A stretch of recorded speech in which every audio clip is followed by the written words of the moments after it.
Okay, so I've started recording. Thank you.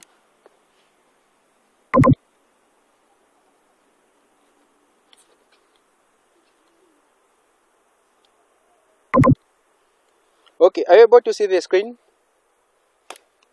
Yes. Okay. Yeah, so what I'm saying is, when we just differentiate once, it's not enough for us to determine if it's maximum or minimum. So, when we differentiate y is equal to 60x minus 0.2x to the power 2, we are getting 60 minus 0.4x. When we equate this to 0, for us to find the value of x, this value of x just give us an idea or a clue to say, at the maximum point or the minimum point, this is the value of the quantity which is being produced. Okay, so we have 0.4x is equal to 60. To find the value of x, you divide by 0.4, this side, even the other side by 0.4. Then you get your x is equal to 150. Okay, so now the question was show that the function satisfies the second order condition for a maximum. So what do you do now? You differentiate for the second time. So you just go to your first derivative and differentiate this one. So when we differentiate 60 minus 0.4x, we are getting negative 0.4. So negative 0.4, it's less than 0, meaning that it's satisfying this condition to say, in the case where our second derivative is less than 0, we are having a maximum function. So we are going to say total revenue where y is equal to 60x minus 0.2x to the power 2 is maximum when x is equal to 150. Okay, then we are done for this part. Example number 2. Eric, Yes, please. so we always have to find the value of x first before Why we are we can finding the value of x first? Huh? You're asking why are we finding the value of x first? No, oh yeah. Yeah, that can be my question as well. What's the But my question again? question was, is it always that we have to find the value of x first before we can tell whether it is maximum or minimum? That's my question. Okay. So what I'm saying is that whether you find the value of x when you just differentiate once, it's not enough for you to know that if it's maximum or minimum, because we are saying that the first order condition satisfies both conditions of being maximum and minimum. So once you find the value of x, simply means that you know that your given function has a maximum or minimum function. Okay, so when you differentiate twice now is when you're going to tell that if it's either maximum for you or minimum. So like in this case, since our second derivative is less than 0, so we can say that the given function y is equal to 60x minus 0.2x to the power 2 is maximum when x is equal to 150. Okay, but just finding the value of x is not enough for you to determine. So in the case where when you differentiate this, you're not getting a value, let's say maybe like the way we are getting a function. Let's say we are getting a constant number. Okay, let's say our function was y is equal to 60x. Then we differentiate once and we get 60. So having a 60, that simply means that your function can never be maximized or minimized. Why? Because you can't differentiate this twice. Okay? Alright, thank you. You're welcome. Okay, so here's you have another example here.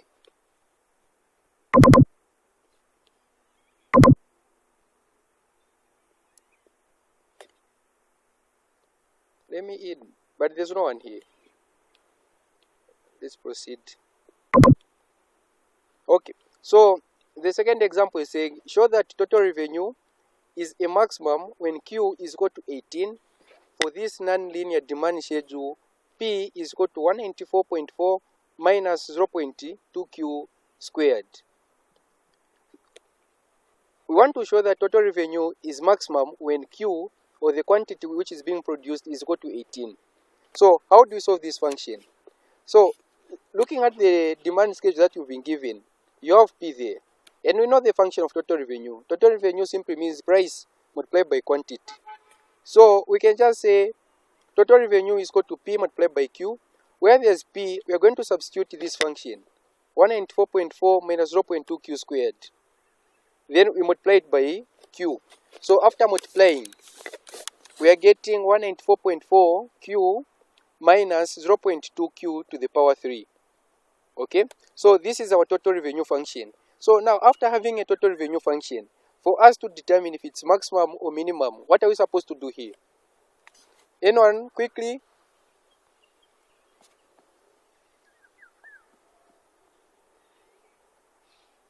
Sorry, what's your question again?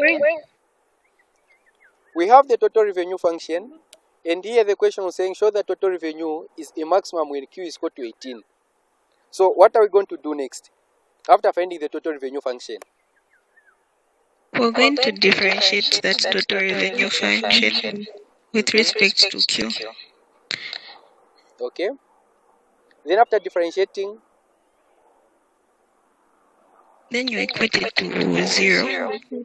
Okay, then when we equate it to 0, you'll be able to find the value of Q. Okay. Then when we find the value of Q,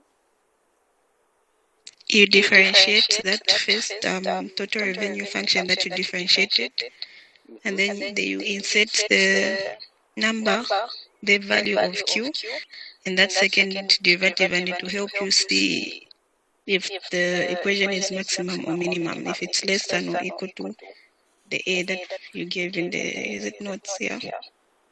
Okay, that's very correct. Thank you. So after finding the total revenue function, we can try to prove if what we are going to get, Q is equal to 18. Okay, so let's try to differentiate total revenue. So we'll differentiate total revenue with respect to Q. So when we differentiate 194.4 Q, we'll just get 194.4. Then when we differentiate 0.2 Q to the power 3, we'll maintain the sign negative, but this will be 3 multiplied by 0.2, which will be 0.6 Q to the power 2. Then we equate this to 0. Okay, so the whole point of equating this to 0 is just to see if we're going to get a quantity which will either maximize or minimize our function.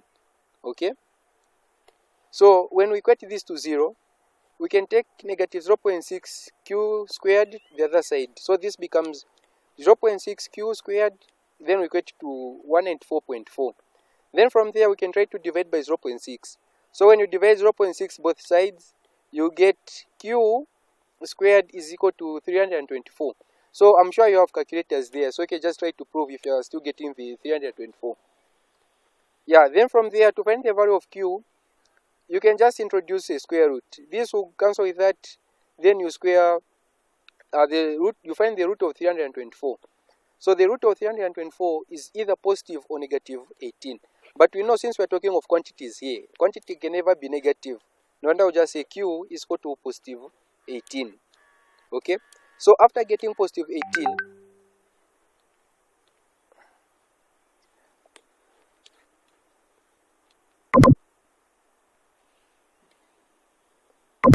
okay, but I can't see anyone who is want to join the meeting. I hear there's someone who's saying that I'm not letting them in.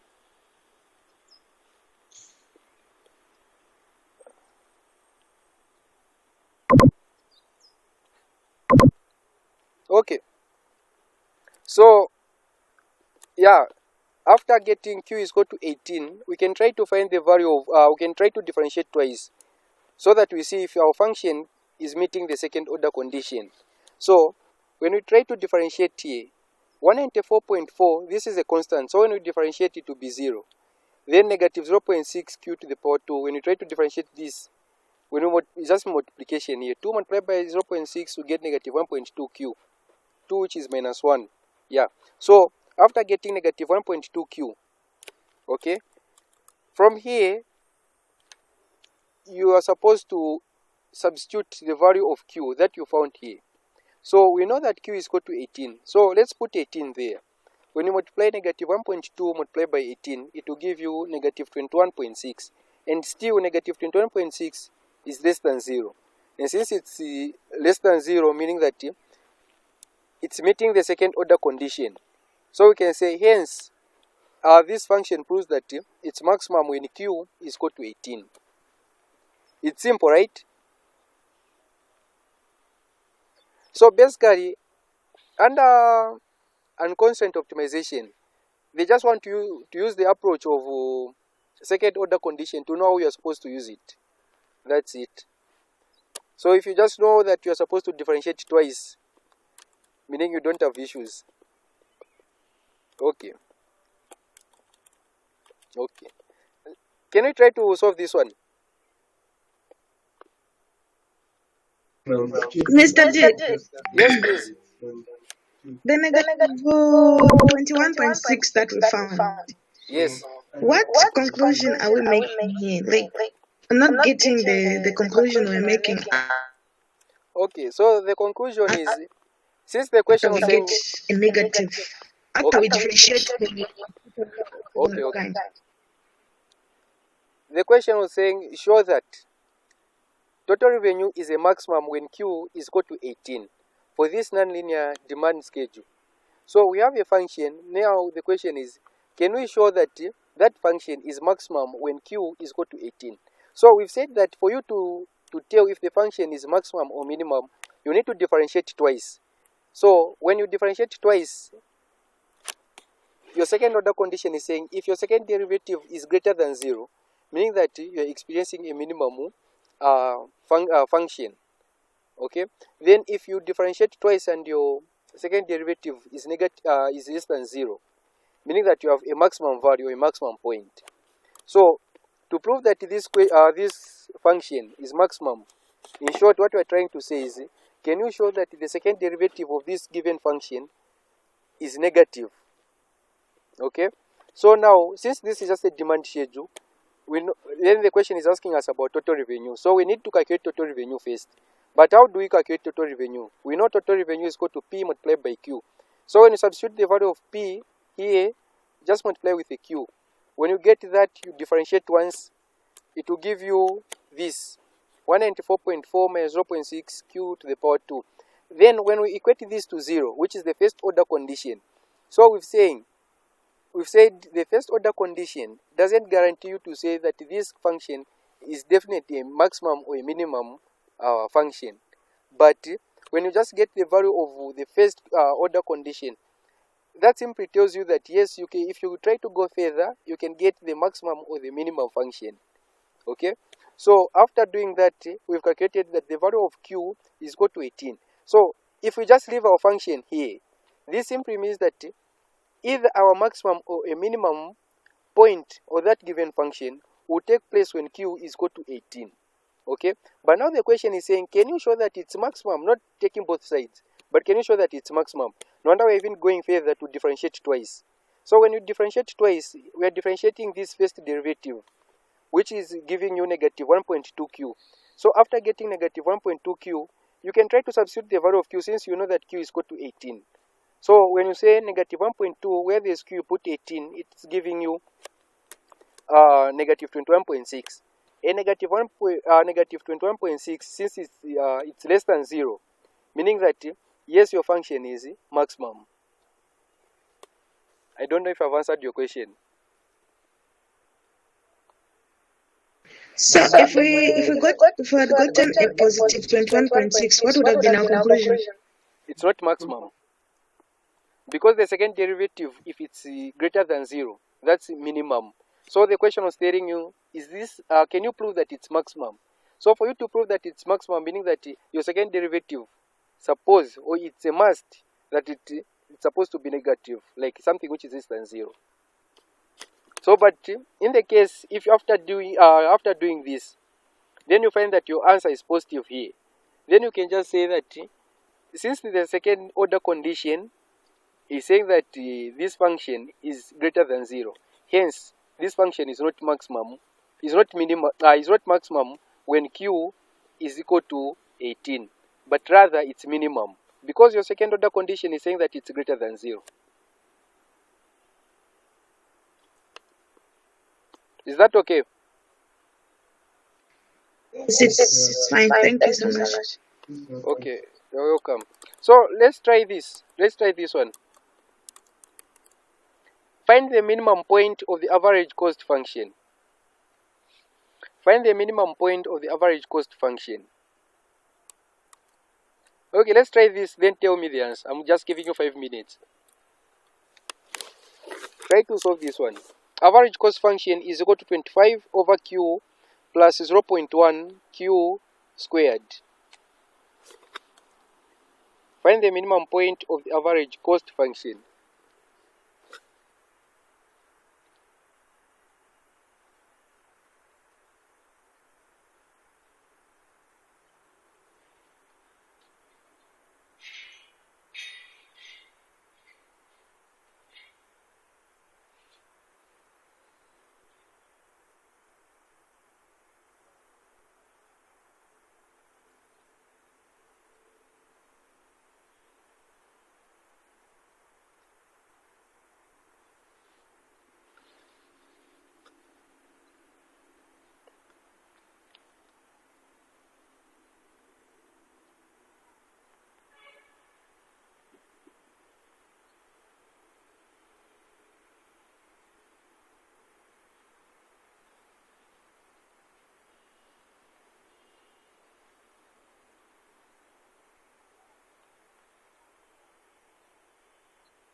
Mr. B, this one is 25 of what?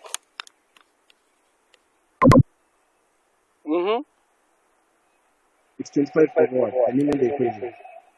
Try to speak up, Isaac. I can't get you. Oh, I mean on the AC equation. It's 25 over what? Okay. Can you get me? Yes, I can get you now. I'm asking on the equation. It's 25 over what? I can't see. The equation is average cost function is equal to 25 over q, then plus 0.1 Okay. q to the power 2. Okay. Thank you. Are you able to see the screen? Yes, I can see it. Okay.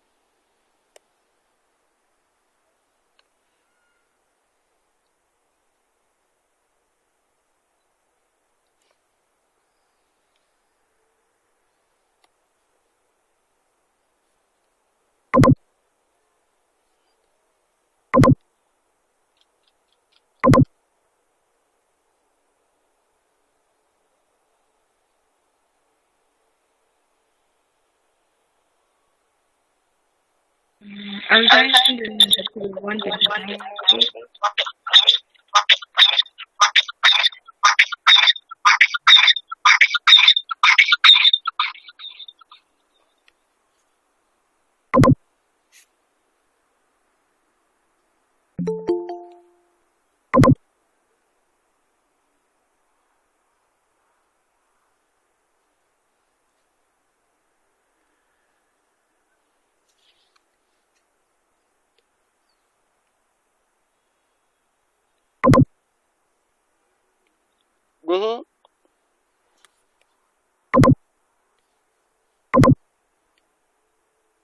Okay, 5 minutes. Arrow, time up now.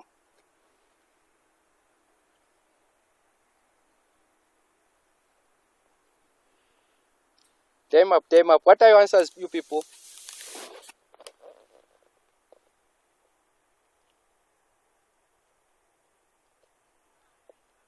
Okay. Try to compare what you found and what you get. Eh? So, you have an average cost function. 25 over q plus 0.1 q to the power 2. Okay? So, we know that the first order condition is saying that we're supposed to equate this function to 0. Then when we equate the first derivative, we equate it to 0. When we do so, it will help us to get the value of q, which will help us to know if when the function is maximum or minimum to get the actual value. Okay? So, this can also be written as 25 q to the power negative 1 plus 0.1 q to the power 2. Okay? We'll just rewrite this over q, so it becomes q to the power negative 1. So when we try to differentiate, the negative 1 will come down, then you're multiplying by 25, then q, the power you subtract by 1, it becomes negative 2. Then 0.1 q to the power 2, when you differentiate, this becomes 0.2 q. Okay? Then it's equal to 0. Then from here, after multiplying, it will be negative 25 q to the power negative 2 plus 0.2 q is equal to 0. Then from there, we can try to find the value of q. How? By just taking this, the negative 25q to the power negative 2 the other side. So this becomes 0.2q is equal to 25q to the power negative 2. So to find the value of q, you can just divide by 0.2. I don't know the easiest approach that you can use to manipulate here. Yeah, whichever approach, so long at the end of the day, you're going to get the correct value of q, is just okay. Okay? So when you differentiate by q, by 0.2, you remain with q is equal to 25 by 0.2. It will be 125. Okay? Q to the power negative 2. So this 125 q to the power negative 2 is just the same as 125 over q over 2. Q to the power 2, I mean. Okay? So this becomes q is equal to 125 over q to the power 2. Then to find the value of q, we can just cross multiply. When we cross multiply, q multiplied by q squared, we know that the bases, when the bases are the same, we can try to add the powers, right? So this is just q, meaning it has a power 1. So this 1 plus 2, you get q to the power 3. Then you equate it to 1 multiplied by 125, you still get 125. Okay? Then to find the value of q, just find the cube root of q to the power 3. So when you introduce that, even this side, so this 3 cancels with that, you remain with q. Then the cube root of 125 is 5. Or in short, you look for a number which when you multiply it 3 times, it will give you 125. Okay? So that number is just 5. 5 multiplied by 5, 25. 25 multiplied by 5 to give you 125. Okay? So q is equal to 5. So what we are saying is, the first order condition, when it gives you q is equal to 5, this simply means that for that given function, either maximum or minimum point will take place when q is equal to 5. Okay? So just differentiating once, it's not enough for you to tell if your function is maximum or minimum. So let's try to differentiate twice now. So for the second time, okay, it will be negative 25 since we had the power negative 2 here. So it will be negative 25. The power negative 2 will come down. Then q, negative 2 minus 1, this becomes negative 3. Then plus 0.2. Okay? Plus 0.2. Because this was 0.2q. So when you differentiate 0.2q, you get 0.2. Then after multiplying here, it will give you 50 q to the power negative 3 plus 0.2. Okay? And we know the value of q. We can try to substitute here. So when you substitute with the value of q, which is equal to 5, where there's q, you put 5. So 5 to the power negative 3, what we are going to get, which is 0.125 multiplied by 50, it will give you 0.4. Then 0.4 plus 0.2, you get 0.6. So now, in this case, 0.6 is greater than 0. So what are we going to say?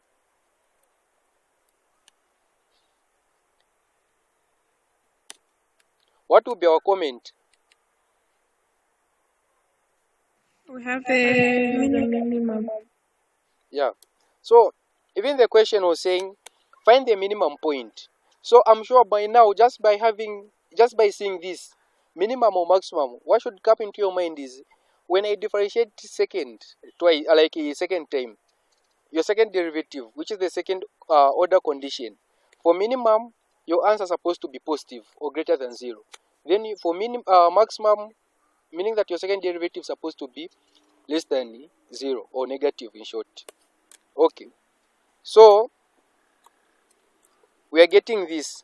Okay, but if the question was to ask us to say at which points exactly, if you are trying to find the actual points where this function is is minimum, meaning that after getting this value of q is equal to 5, we're supposed to go back to this general function and substitute. Okay, where there's q, you put 5. Where there's q, you put 5. Then after doing that, you find the actual value of average cost function, which I think it's very much easier for you guys. Yebo. Okay. Okay. Okay. Okay.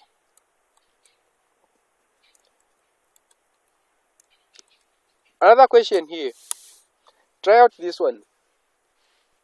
Given that the total cost function is equal to 18q and the total revenue function is equal to 240 plus 14q, show that the profit maximizing output cannot be determined for this firm. Show that the profit maximizing output cannot be determined for this firm.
When you're done, please just switch on your mic, then you try to explain to us.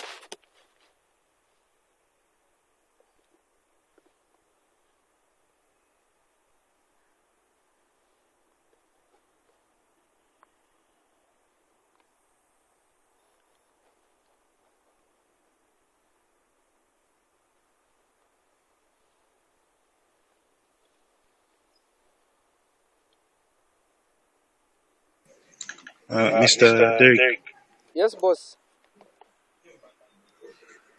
can I try? Yes, please. Okay. Since we know that when finding profit, we have to do total cost minus total revenue. So in this case, it's going to be 18Q minus 214 plus 14Q in brackets. So and then we distribute the negative to the 240 minus plus 14Q. We're going to have 18Q minus 14Q minus 240. So 18Q minus 14Q is going to give us 4Q minus 240. So when we differentiate this, so this is going to be our profit function, I guess. When we differentiate it, a derivative is going to be 4. Since 4 is a constant, when we differentiate it twice, it's going to give us 0. Yeah, so it cannot be determined whether it's a maximum or a minimum. Okay. Thank you very much. Thank you very much. Anyone with a different answer? Thank you.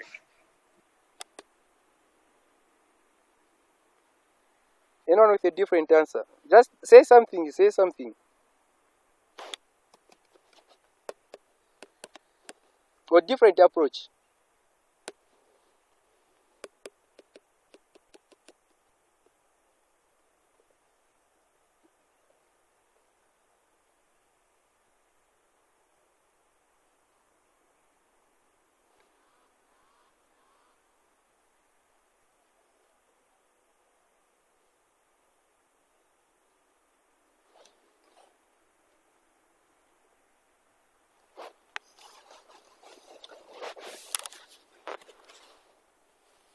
Or maybe we're all getting the same thing.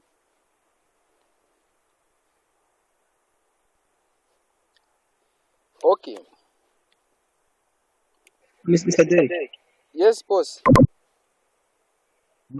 So I don't know if I made the mistake somewhere, but what I got after doing the whole process, what the previous speaker said, I got -4 is equal to 0, which is impossible because it's not equal. So I think Okay. Yeah, I also got the same thing as Isaac. I got -4. -4 is equal to 0, which is, I don't know, 0. And is when you differentiate it for the first time.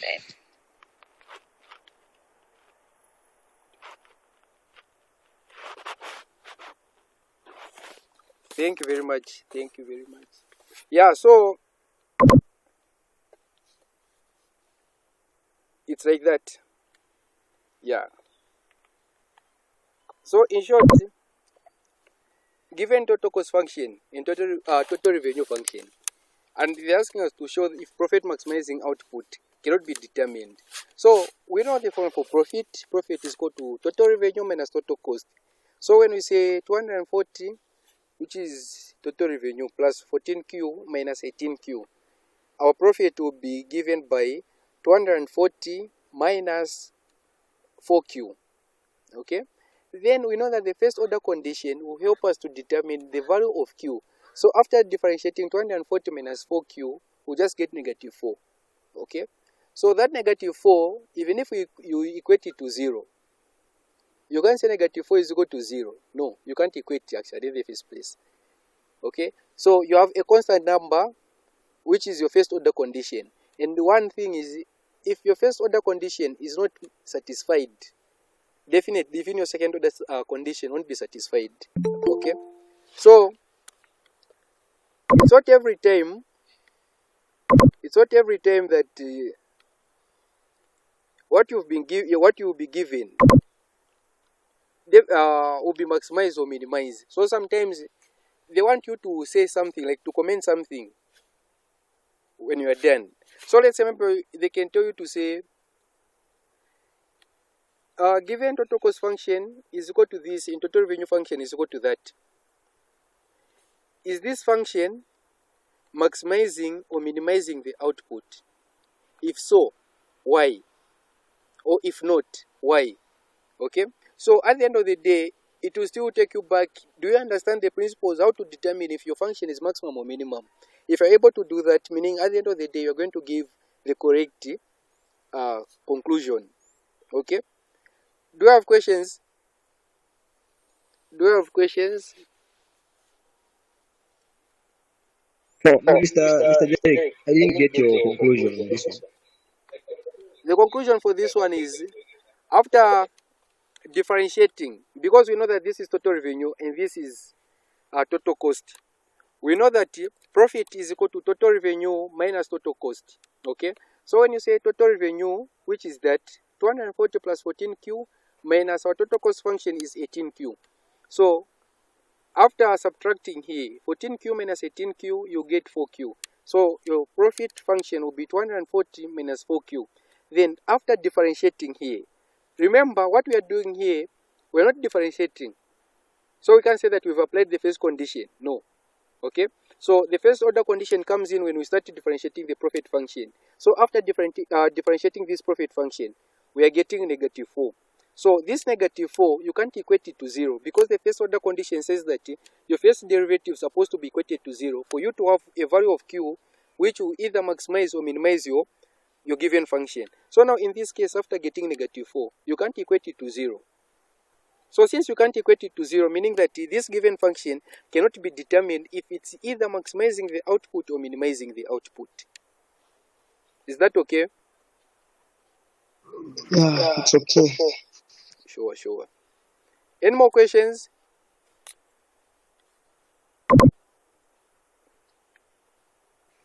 It's clear, Mr. Derek. Okay. Let me try to do this.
Yeah, sorry. Unfortunately, I thought maybe it's my PC. So I was even busy looking for some PDF because I had some questions on my PC. Now I'm just using just PC right now. Yeah. So I can try to send some questions so that we can try to practice under the same optimization.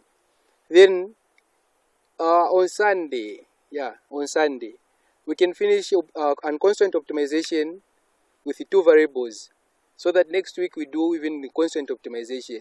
At least when we are done with these two topics, even when you get a paper, for economics, it will be at least you can even say like, okay, I can answer maybe 50% of the paper. Yeah.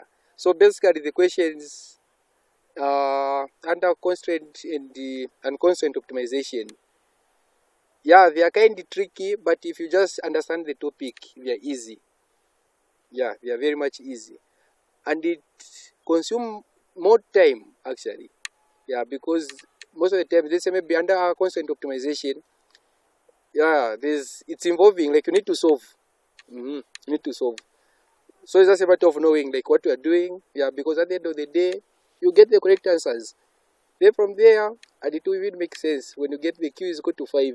But the moment you start getting q is equal to negative 5, just know that somewhere I've made a mistake. Because with quantities, there's nothing like, no, I can find a negative quantity. Yeah. So if you don't have questions, maybe we can quit a day. But otherwise, I'll send some questions. I had some questions on my PC. Now, unfortunately, I'm not using my PC because I can't manage to record on my PC. Yeah. So if you don't have questions, you can quit a day. But on Sunday, we'll have to finish on constant optimization. We'll do that of two variables. Like in the case where we've been given two functions. Yeah. Then from there, next week, we'll have to look at constant optimization. At the end of the day, we'll start even solving past papers. If you solve, let's say maybe if you can do 3-4 past papers, yeah, that would be much okay. Before you will switch to math 2 for economics. I'm finally asking for the recording because the network kept on kicking me out. Okay, the recording will be very much available just after this class. Thank you. You're welcome. You should also send the same document that you are using. Okay, I'll do so. Thank you. Okay. Okay, let's go tonight, people. Have a blessed night.